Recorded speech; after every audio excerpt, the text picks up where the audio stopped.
Hello friends, welcome back to the new tutorial of the React Native. Today we are going to learn about the React Native switch component, how to add that into your React Native applications. We are going to learn in this video. Those who haven't subscribed my channel yet, please do subscribe my channel. And if you like the video, please do like, share and comment on my video. So let's get started. So here we have the demo. So whenever I go with the toggle switch on off, right? So how we are going to implement, we are going to learn in this video. Let's have a look. Before, those who haven't subscribed my channel yet, please do subscribe my channel, and if you like the video, please do like, share and comment on my videos. So let's get started. So here we have the full-fledged code. Let's have a look on that one.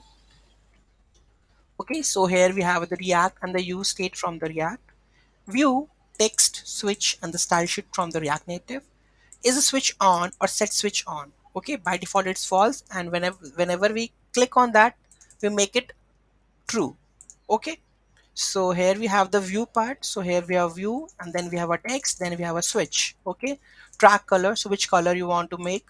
Thumb color is switch on, then this is the color, otherwise this color. iOS background color you can mention. On value change, so toggle switch, so it's gonna be true false. Value to be is a switch on, so here what were the value over here, in that state you come over here.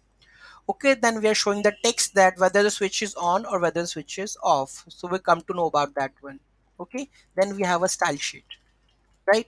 So this is the style sheet, and then export default app. So by doing this one, you are able to get this toggle switch. Okay, so any doubt, any query in that, to let me know in the comment section. Thank you so much for watching this video. Have a great day.